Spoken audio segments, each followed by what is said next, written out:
Like we were discussing, we have two panels today.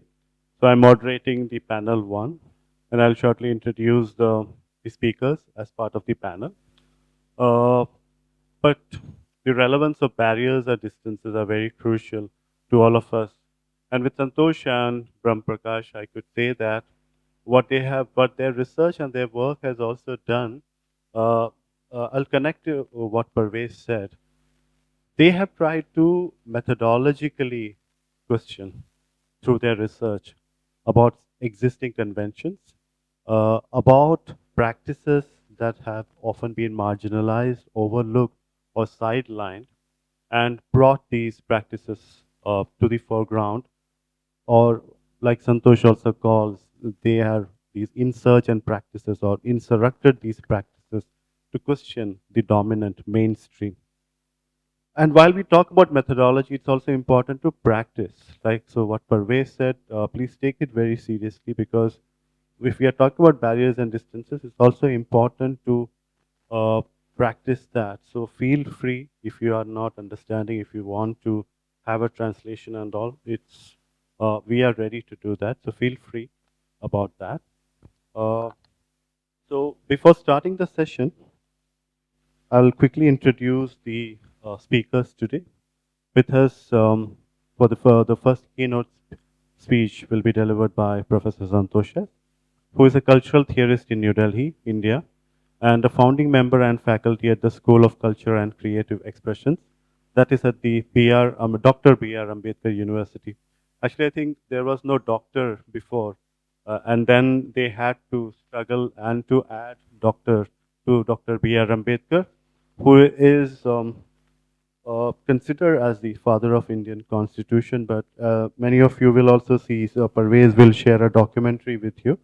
But Ambedkar is also one of the leading intellectuals coming from the so-called or former untouchable community, the oppressed caste.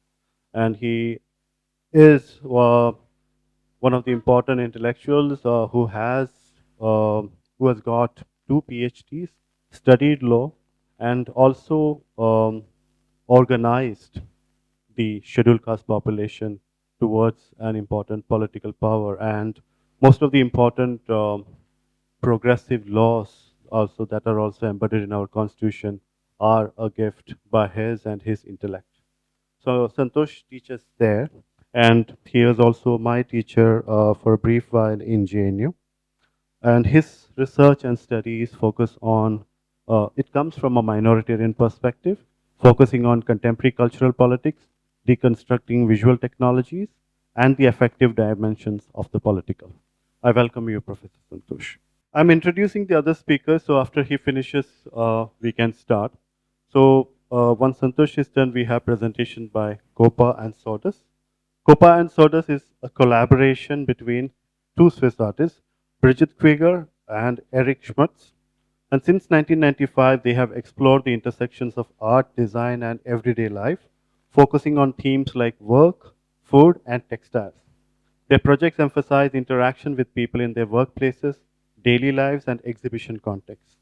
Copa and Sodas combine digital media and industrial production with analog craftsmanship and classical fine art techniques such as drawing and painting. Their innovative approach bridges contemporary technology with traditional art forms, creating unique and engaging works that resonate with diverse audiences.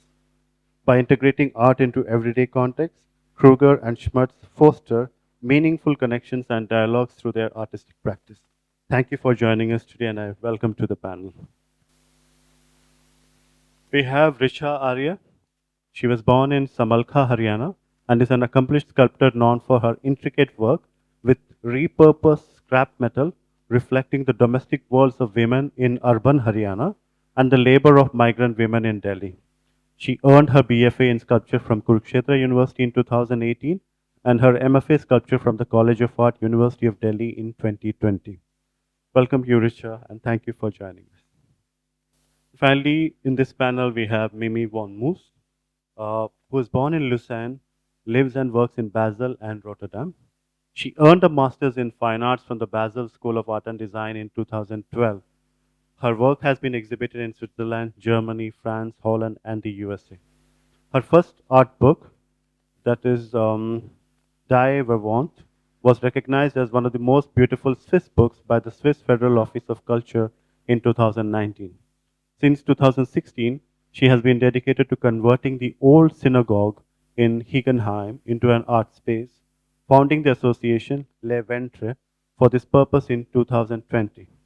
In 2022, she initiated Arts Traverse, a recurring art event in the Tri-Country region near Basel. Wonbus applies methods of artistic research and conceptual art to explore aesthetics, creating expansive installations and public space intervention. Her commitment to fostering new cooperative and creative spaces is a cornerstone of her career. She began her creative journey in jewelry design, graduating from the Cologne Fachhochschule in 1993 under Professor Peter Skubik. Welcome, Mimi, and thank you for joining us. So I invite Professor Santhosh, who will be speaking. The lecture or the talk is titled as Resisting Art, the Politics of Making. Thank you. First of all, let me thank Parvez for inviting me for this. It's like a difficult thing. It's a keynote or central speech. But I'm not going to do any of that. I'm just going to propose something and hoping that we will have some discussion around that. So let me kind of talk about the title of the talk first. So the title of the talk was like not a very well thought out title. But only after I had given the title to Parvez, I started thinking about it.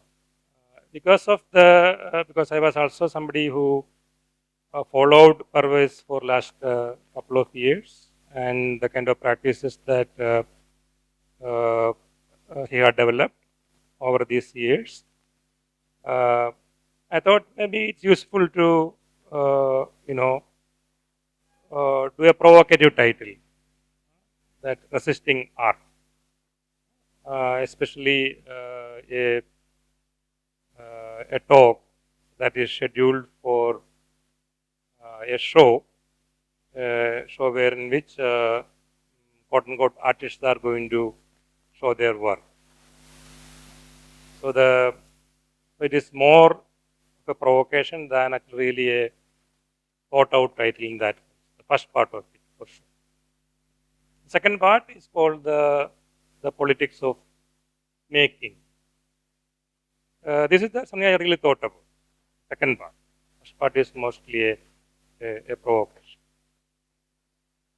Let us kind of think about why somebody who is teaching art for last almost 15 years, both art history as well as teaching students who are actually kind of practicing artists, thinking about something like resisting art.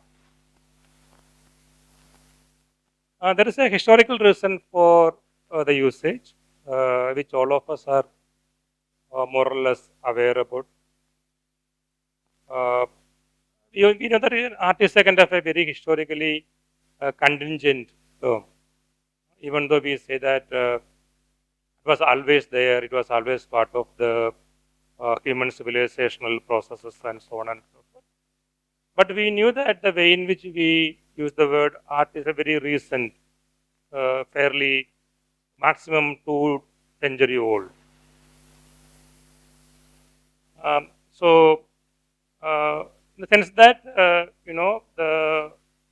certain ideas about art that has emerged in the 19th century, we had projected back to the past.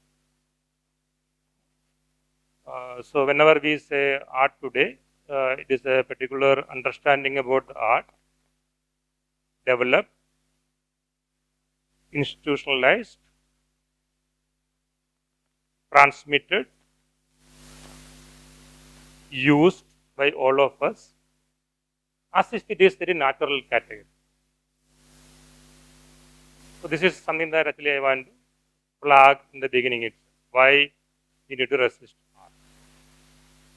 So it is not about resistance about art in an ideal sense I am talking about, as an idea, but art as a category that is produced historically, which has a very definitive origin in the 19th century. Which came along with the changes that has happened in the economic sphere, from feudalism to capitalism, from communitarian to the individualistic.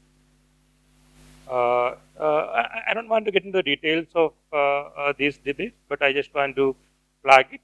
It is important for us to understand that the notion of the artist, for that matter, is also a very recent production. For instance, we say that Leonardo da Vinci, Michelangelo, in the European context. Indian context, actually, we don't have that long back. We have some names in the Mughal courts, some names in the Pahadi courts, and so on and so forth. But otherwise, we don't have individual figures. But we have individual figures from 16th century onwards in the context of Europe. But even if you look at something like Michelangelo or Da Vinci, they are not the artists the way in which we understand artists today. They were still part of a guild system. It is not individual production in the sense in which we understand it today. But the way in which we understand today, the artists emerged only in the 19th century, late 18th century onwards. We have this figuration of the artist. So I am interested in that you look at the figure of the artist as well as a category called art. As we know that the artists produced in the 19th century in Europe by cutting an umbilical cord of the art. The art prior to that always part of either some kind of a ritualistic practice. It is always part of some kind of a spiritual religious practice. Even though artists actually paint, they are commissioned to do a work on life of Christ in a church, or they are commissioned to do something about a feudal lord or a saint, and so on and so forth. But the art actually emerged the way in which we understand today, cut that umbilical cord.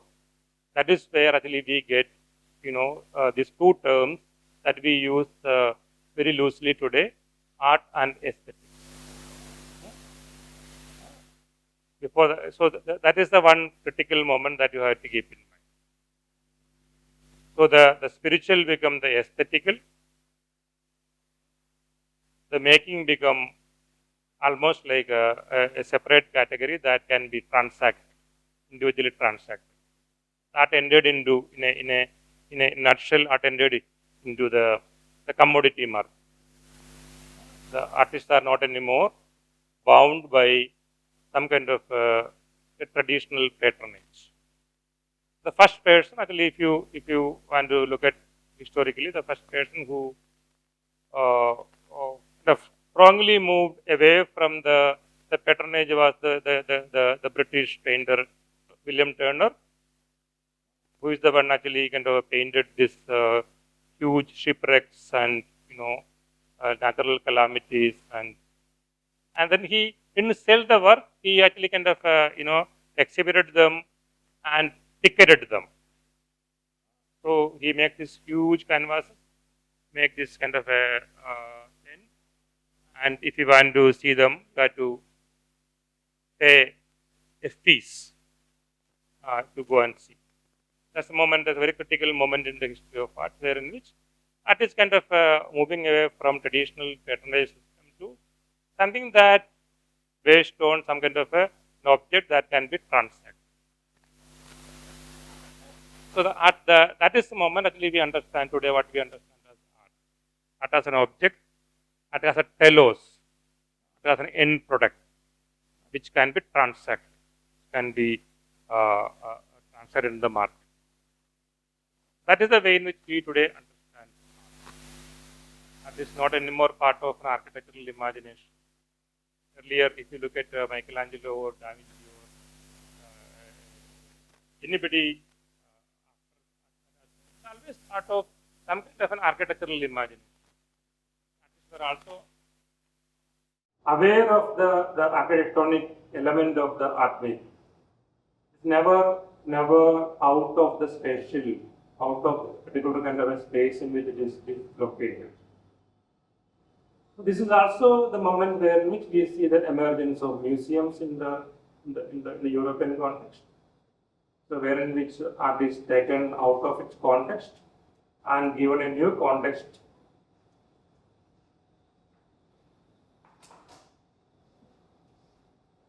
An aesthetical context to art. Not anymore something directly a pedagogic spiritual vehicle. It becomes something that is a secular object. It is not in the, we say that the museums are the modern temples. You can go and contemplate on these subjects and so on and so on. So that is the art that I am talking about. I'm talking about a particular historical contingency of the category called art. And we see that this is a great tension that we can see in the late 19th century. Artists are not very comfortable with it. Artists are really kind of continuously struggling against it. People are really kind of moving away from the kind of control that the commodity culture has on the art, the kind of artistic and so on and so on. Which we see more evidently in the first half of 20th century, the avant-garde movements of 20th century, there in which they want to move away from this commodity culture. The art as an object has to be transacted. So we have the Dadaism, we have a very kind of anti-art, anti-aesthetical movement that moving seeing that art has to be thought beyond that, art has to be taken out of this kind of a market trap and so on and so on. But the way I have used the title is not stemming from there, even though genealogically it is connected to that point. So the particular way in which I have used the word resistance to art actually comes from a more of a pedagogical. It's not necessarily from the merely the market moment. But the pedagogical moment cannot be segregated from the market moment. So this is what I am going to do today. So I'm trying to understand as somebody who is teaching art for last 15 years. I'm trying to figure out as a historian as well as a pedagogue, how do I understand the pedagogical process.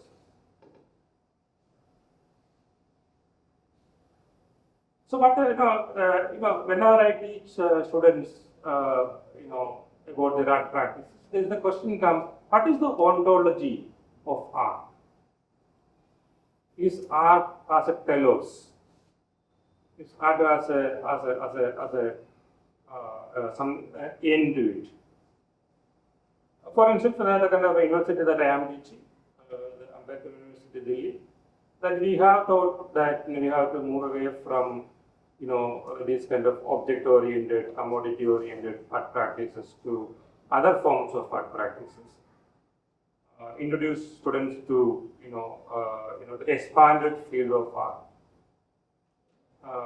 We should introduce them to all forms of practices can be understood as artistic in some sense or other. But there is a problem that we always encounter. A problem that we encounter is that all these are actually can work as a kind of a supplementary element to the telos of art. So you can teach students how to do with the archival aspect of art. You can teach students about rethinking material. You can think about community art practices, public art, collaboration, curatorial, everything. All of these are understood as supplement to something already formed. There is something, there is a substance to, ontology to the original art. Everything else is a subsidiary element, a supplementary element. You just rest there because the field is expanding. So you just stay on there, but the telos is always to the gallery. Telos is always to the market. Telos is always to the object. Telos is always to individual styles. So everything else, whatever we are trying to propose, is understood as a kind of an intermediary space, wherein which you kind of experiment there. You as a student, you go out, still you continue experimenting that, and what the ultimate aim is to produce. Is to produce an identity as an artist through stylistic traits, certain kind of expertise on material, expertise on technique, and so on and so on. So in a sense, the ontology of art is predetermined.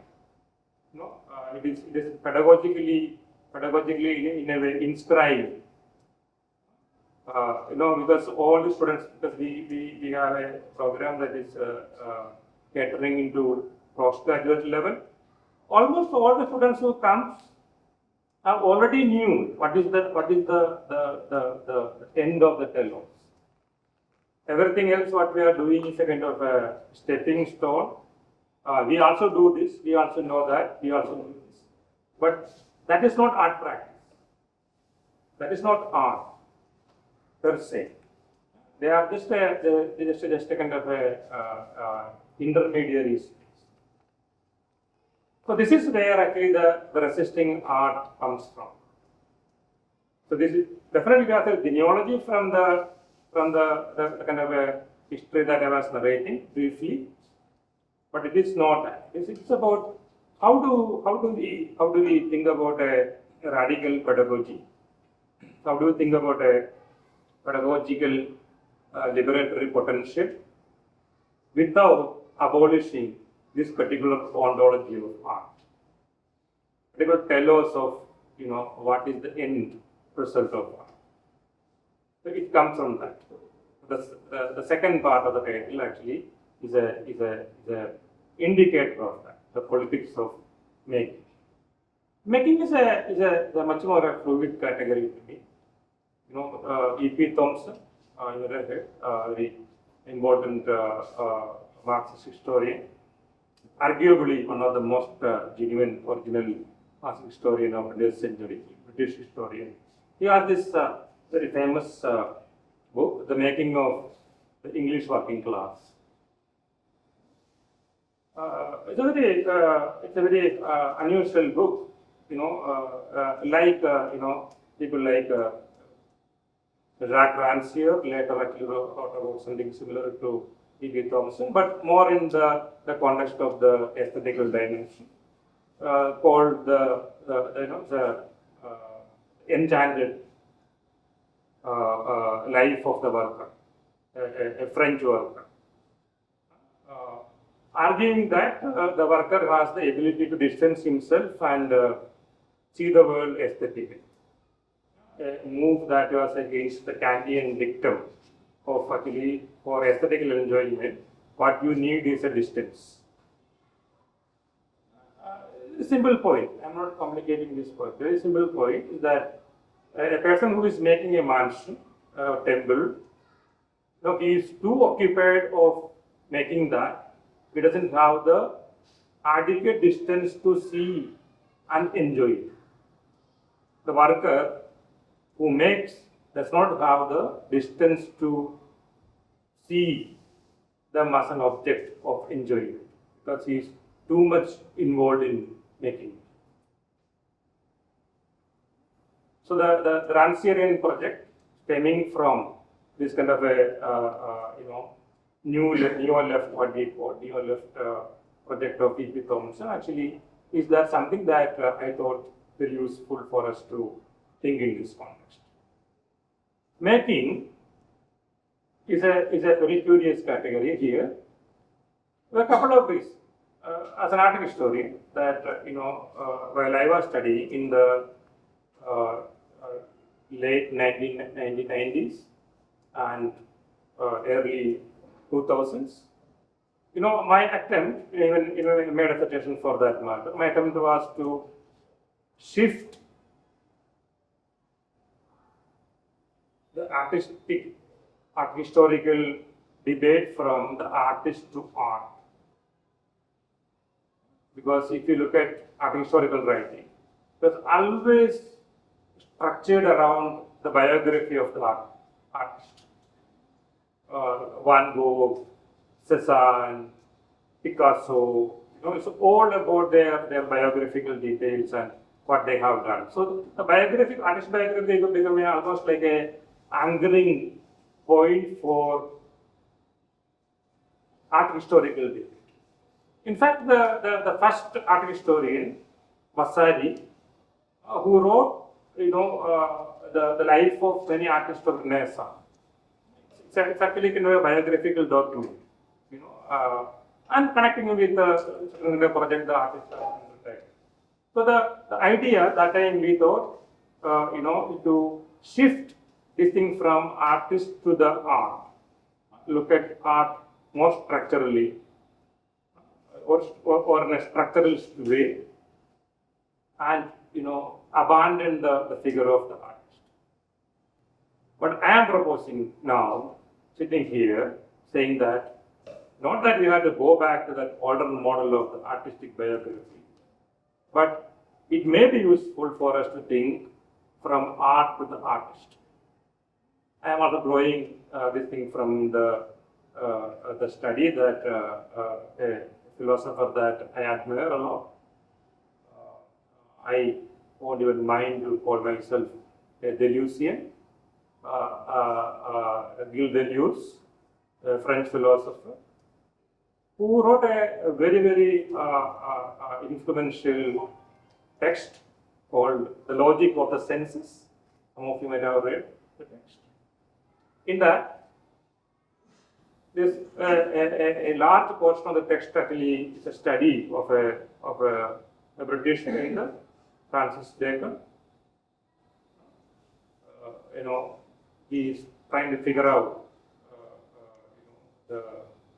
the intensity that Bacon's painting is producing, how that intensity is produced. So in the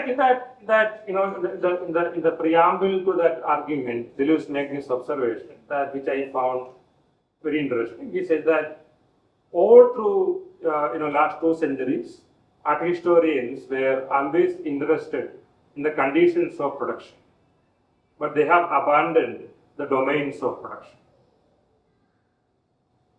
This is something that I found, even though it is in a very specific context of Francis Bacon's painting. He kind of making a kind of a preface to engage with Bacon's painting. He draw from the British painter Millet to the great French painter Paul Cézanne. His understanding about the figure and the figural, and then he comes to Francis Bacon, and he makes this very provocative statement. All through art history, everybody was obsessed with the conditions of production, but nobody really paid attention to the domains of production. So I take that as a kind of an entry point for this talk. From conditions of production actually means that we can actually all ideological reading of artwork, Marxist, formalist, all of them are in a certain way actually kind of looking at the conditions of production. But what is the domains of production? This is very, once I read that, I kind of stuck in my mind. It actually, the first thing that actually came to my mind was, the famous abused dictum of Karl Marx. His 11 thesis on Feuerbach. Philosophers, so far interpreted the world, but the important fact is not interpret, but how to change it. This looks like very, very different, two opposite domains. But I found them very close to each other. So I'm going to unpack what I mean by that. So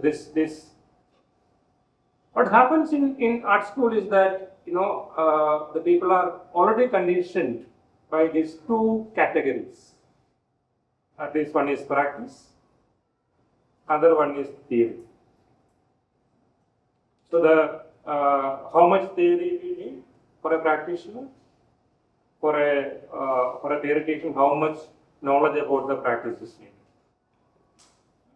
This is the dichotomy through which academic knowledge is structured. Across the text that I was referring, Rosalind Prose, very, very important text, the sculpture in the expanded field. If you have read that text, it's a very 1979. She wrote this text called the sculpture in the expanded field. So where she kind of arguing that the older categories through which actually we understand what sculpture is not anymore amenable. The sculpture has kind of expanded from pedestal to land art to site-specific art to all kinds of forms. Sculptures are not anymore something that you make and you put in a pedestal. But the problem, if I am not going, you can actually always interject if I am going this way. The problem that I'm trying to, this is an elusive problem. It's a problem that I don't have an answer to. But I'm trying to flag a couple of problems in multiple formations. And then I will kind of conclude it with that. What is the argument that Rosalind Prose is making? She is saying that the older art historical, art critical categories through which we understand the value of a sculpture is not anymore amenable to us. This is a problem that we face, in public, in our own art community. How is this art? Why is it called something called artist? How performance is an art? How this kind of practice is an art? Maybe always have this as if we know what art a priori. There is an ontological art prior to that. So the Rosalind Prose's essay is very important because this is one of the first moments where in which she systematically, methodologically, she is trying to upstage this category called sculpture. What is a sculpture? He's not talking about art in the general sense, he's looking at a particular practice within the artistic practices. But what happens is that, if you read the essay, I'm sure many of you have read the essay, what happens in the essay is very interesting. Even though the aim of the essay is to decategorize, she keeps on producing more and more categories. Because this is the disciplinary problem. The discipline, whenever that something produces some sense of destabilization, the discipline want to accommodate it. Discipline want to domesticate it, curtail it. Discipline want to make it amenable to discipline's own internal logic. So even though the essay is a very, very interesting attempt at pointing out the impossibility of actually using the word sculpture in the conventional sense, by doing that, she is keep on producing new categories so that it can actually have a definitive meaning.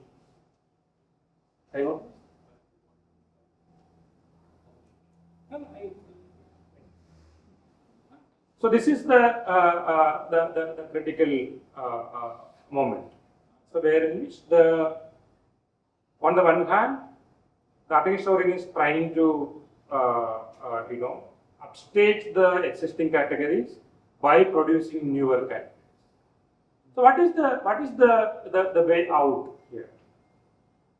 How do we think about a pedagogical model where in which categories are, producing no categories are not the way through which actually we think about the politics of the art. Because whenever we produce categories, we are also in a way territorializing practice. We are really bringing that into some kind of a disciplinary framework. So let me kind of end with saying that what we need today is not interdisciplinarity. What we need today is not multidisciplinarity. What we need today is actually thinking out of disciplines. How do we think out of disciplines? This is a challenge that we need to because this there is a very interesting essay by Rancière again called "Thinking Between Disciplines." It's a very interesting essay that look at these two key figures, Immanuel Kant and Pierre Bourdieu, two opponents of each other. Bourdieu had actually kind of almost demolished the Kantian enterprise of aesthetics. But he kind of take these two things and try to argue that one step outside of philosophy will provide philosophy a different edge. In another way, I was kind of referring back to the Feuerbach, the Marxian critique, Marx's thesis on Feuerbach, relevant thesis. What is actually Marx really arguing there? Is he arguing some kind of an end of philosophy, saying that philosophy had lost its power, it's already ended, or is he asking for a radical, revolutionary application of that? That is where the discipline is the biggest boundary and the barrier that we inherit from the day we enter into the school, the day we become children, to every ideological apparatus through which we come through. The disciplines has to be taught very carefully, and to me, artistic practices, if it wants to regenerate, it has to think outside of the discipline. That's the only point that I want. Thank you.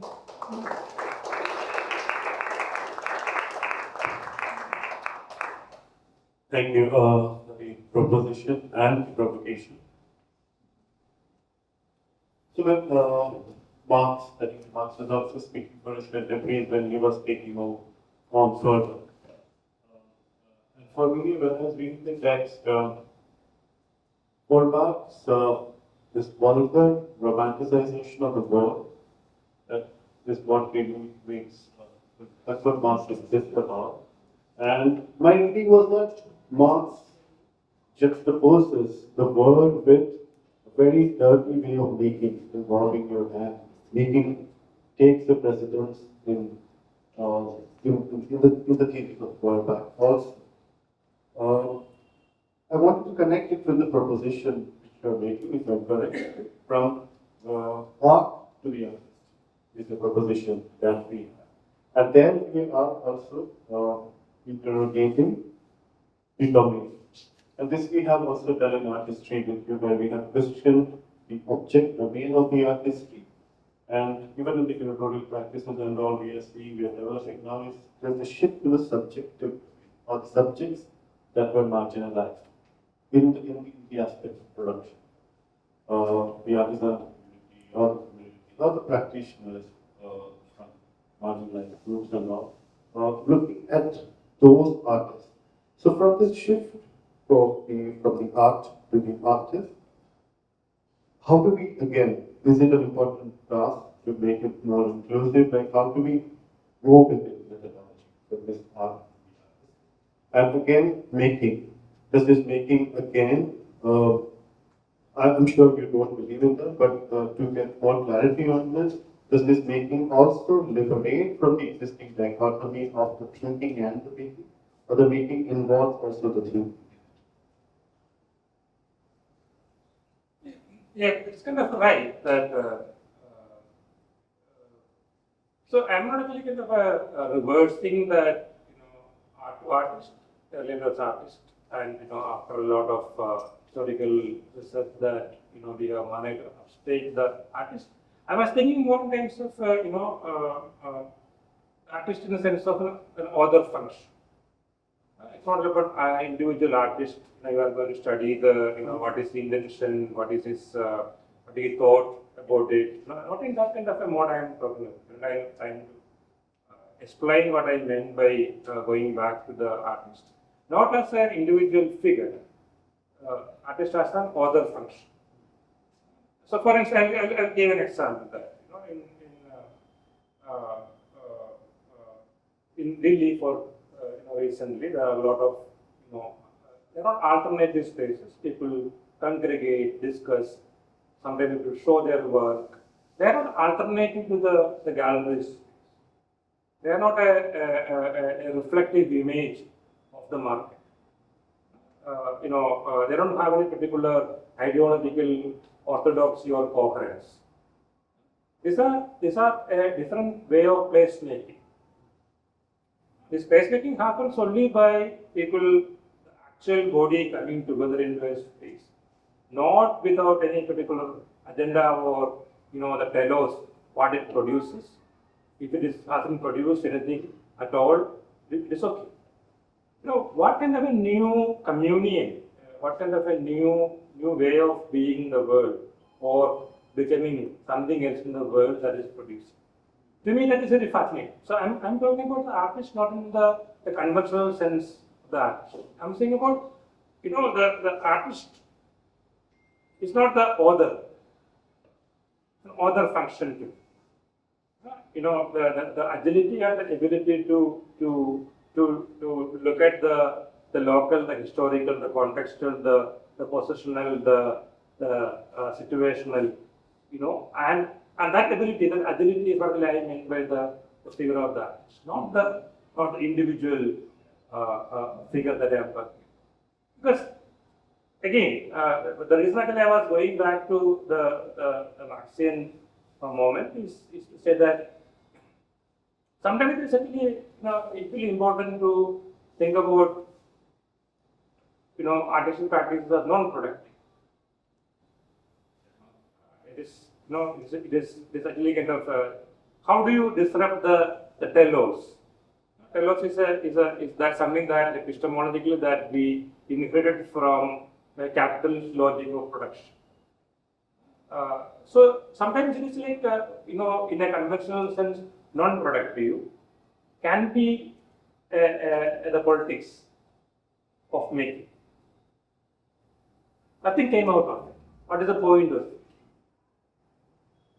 I think that is actually, to me, sometimes more political than actually like things that have a very definitive territorial, disciplinary, very cohesive understanding. That's the way that I was thinking. Thank you for this wonderful talk. My question and my thoughts on the idea of disciplinarity of education. The idea of disciplinarity. Since you also mentioned of the cross and the expanded field in the cultural practice and how she was to add to that, what I also believe that we definitely need newer terminologies to define what today's contemporary art or what art can do in the times we're living. But also to add to that, how I really want to also understand what are your thoughts on kind of bringing these newer trajectories through which these disciplinary extensions kind of happen, and why do you think this disciplinary extension doesn't really fit the disciplinary framework of where it comes from?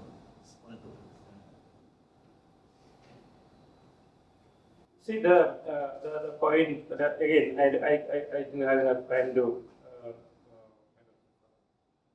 explain it adequately enough. See that expanded field is a problematic terminology to me. That expanded field actually means that, in a conceptual sense, it's a re-territorialization of the domain. And expanded field always hide away something very crucial. How field expand? Because expansion is, because it is spatial, it is amenable to assessment. Expansion always actually say that it happens almost like naturally. That new things, new practices came, and eventually, it become more and more people doing that. So it become part of the vocabulary of the field.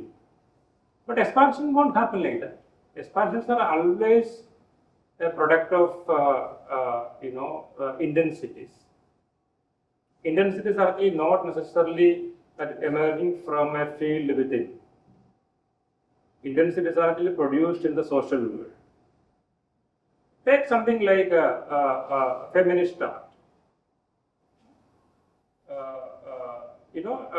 It become almost part of the canonical art history today. It is not anymore that something that nobody dispute. But what the field in the process actually leave out, not leave out accidentally, quite intentionally, quite systematically, is the larger social struggle through which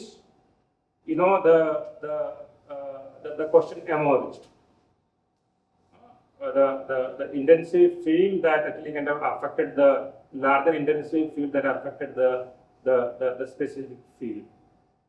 So it actually kind of reduces the expansion into some artist, a group of people, made this category by exhibiting, by showing the patriarchal structure of the artistic field and so on and so forth. But it completely excludes the larger women's struggle that created the intensity, that created, it is not a choice that the field make. Expansion is not a choice that the field make. Expansion is a break. The field stitches it back. Expansion is not that something that actually happen like you take an iron and you beat it and expand. It is a suturing, it is stitching, breaking away parts and stitched together. It's a kind of a new territory produced by stitching them together. What made the break is the intensity. The intensity is actually always never discussed. Only the expansion is discussed. So that is where the politics go out. Intensity is the politics. So that's why the expansion is a special metaphor as a problem. Because it won't actually look at history as breaks. History as actually kind of a continuously breaking because of various minoritarian struggles. It is keep on breaking that one singular surface. So the expanded field or discolorization of art is a kind of a suturing of that. So that's the problem that I was trying to. My question is, what is the role of artists as a mapping, like community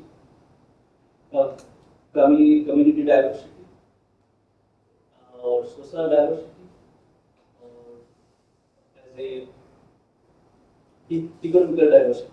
What is the role of artists? How can he or she mapping as a whole community, as a archival or as a historical mapping?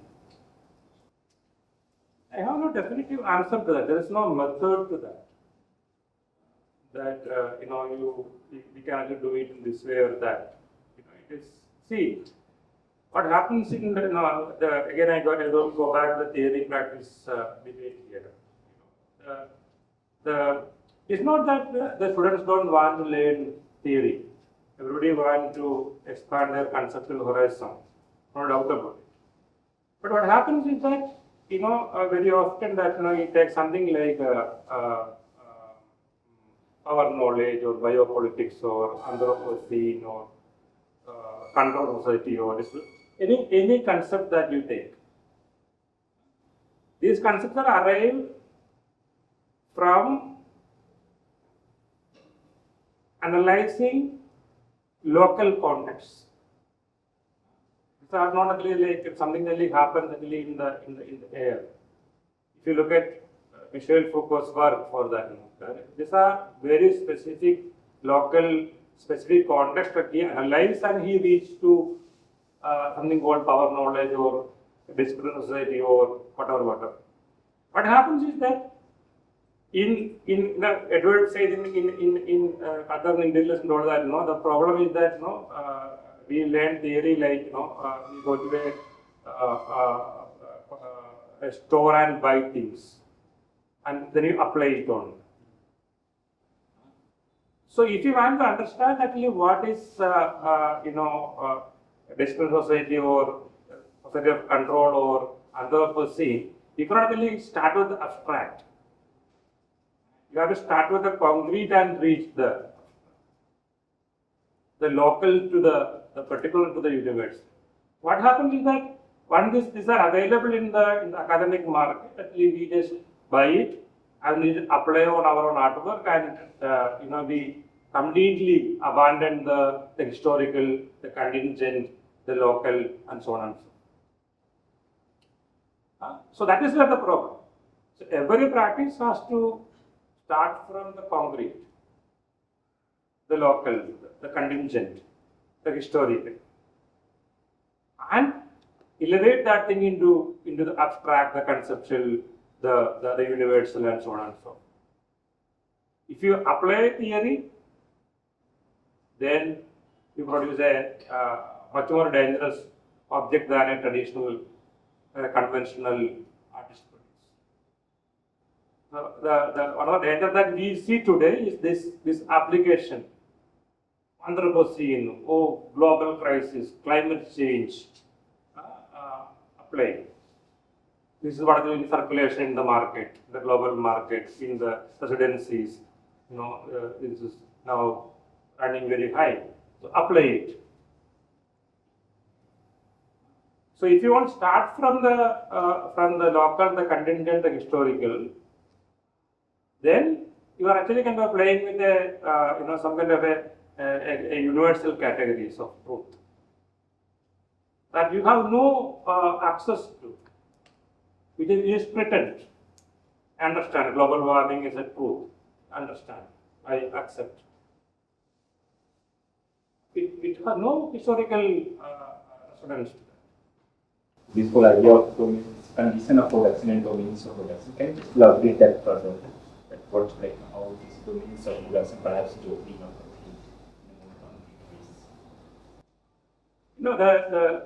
the point is that if you look at 20th century art history, that is largely more or less dominated by Marxian analysis. It is not say that they are not important, but for instance, you take something like John Berger's Ways of Seeing. It's a very important book, undoubtedly a very important book, very insightful, no doubt about it. But it is structured around the conditions of production, historical conditions through which actually artists are subjected to producing things in a particular way. Not necessarily consciously, but we can actually see that certain kind of perspective, certain kind of perception, certain kind of gaze, certain way of looking the world, how it is kind of inscribed into the artwork. It can be an artist's work, or it can be a media object. It can be a popular production. Everywhere we can see that kind of male gaze, etc. So it's like a larger condition. What happens is that the framework is that conditions are never greater than really what is conditions. But the domains of production, domains of the domain question is that that if you look at language, any language, as a field, an intensive field, what an artist of different caliber, what all of them are trying to do is actually like making realignment of this intensive field. A new assemblage of this intensive field. Language as an intensive field. They are actually making different alignment of that. So this realignment is the politics. It is so this realignment actually like work only in terms of intensities. So again I'll go back to that question that he was asking, that the intensity in which you engage with something, your resilience to stay with that intensity. It can be a question of caste, it can be a question of gender. We are not actually abandoning the conditions, but the intensity and the resilience through which actually you engage with it. It is not the, you have already an available language, historically available language about how to talk about labor question, working class question. You just keep on reproducing that. But how do we understand the internal dynamics, internal politics of language? Internal politics of language is really kind of structured in the intensive field.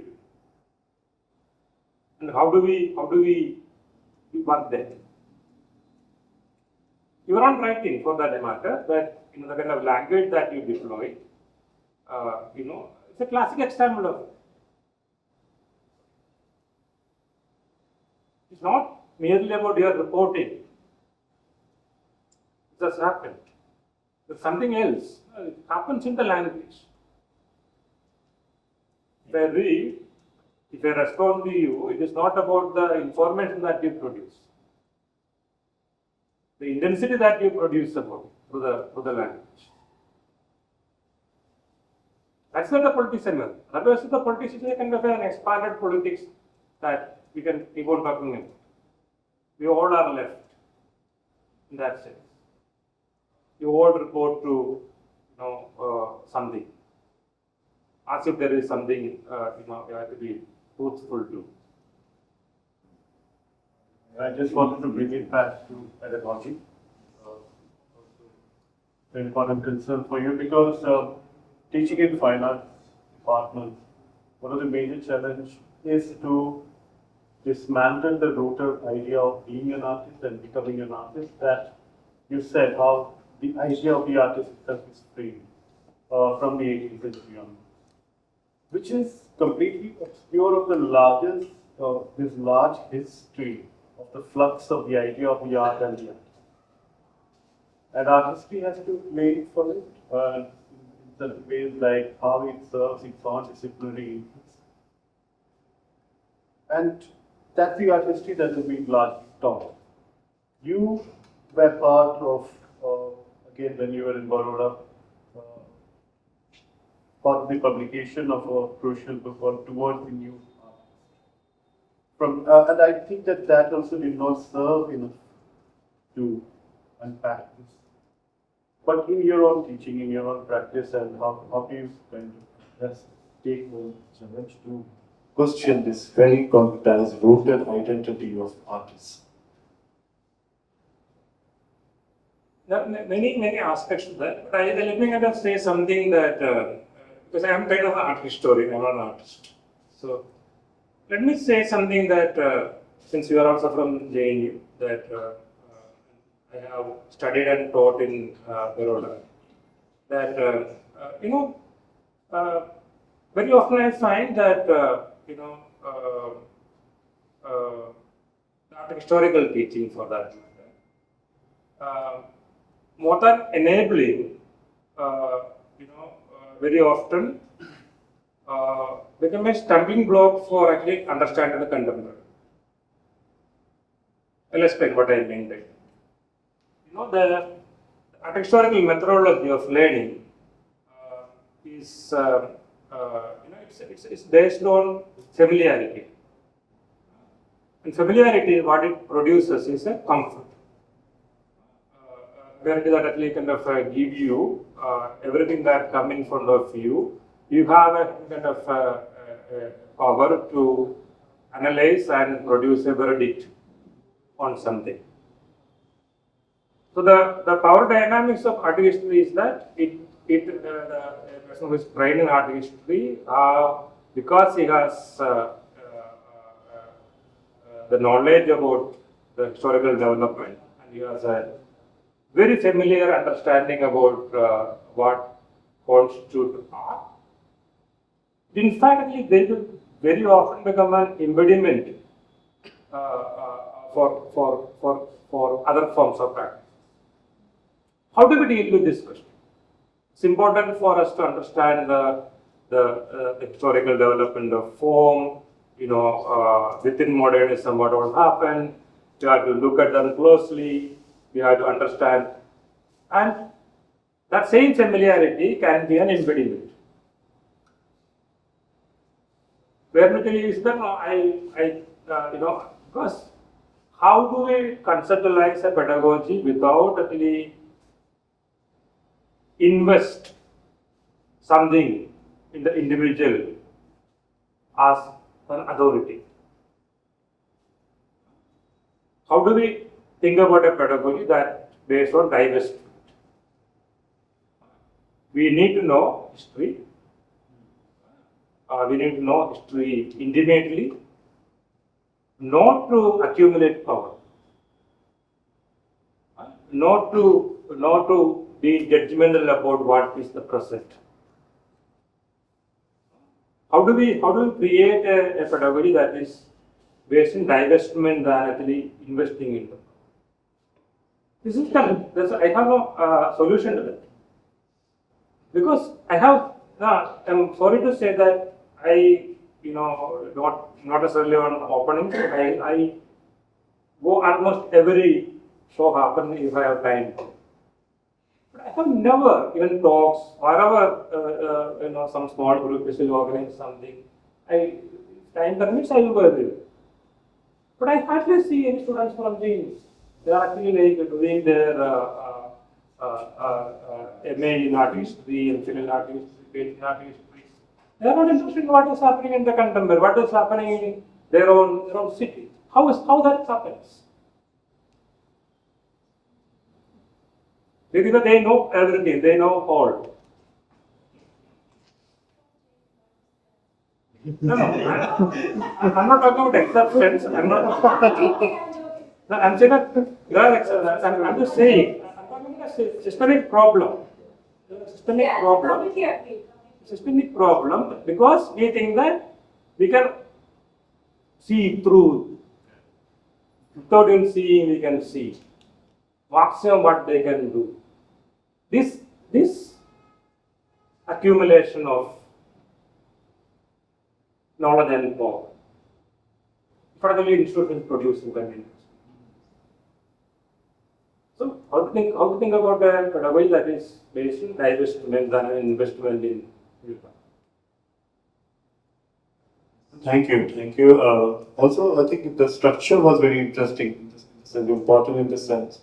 The way you problematize the categories and also gave very brief but very important historical insights into the categories which we often dismiss, or we often we often don't think about this, take it for granted.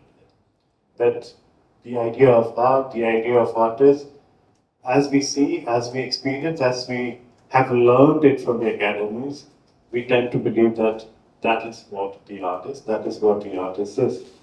But those contexts which you talked about, I think will also feed into Brahma's also work. also engaging with the formation of these categories, the formation of these dichotomies that are very problematic, and also some of these categories that still operate within the sphere of visual, and how they are trapped within the sphere of visual. It will also lead to that, the discussion will lead to that in the latter part. But thank you for the provocation and the proposition today. And it was very interesting, very intense. And thank you for joining.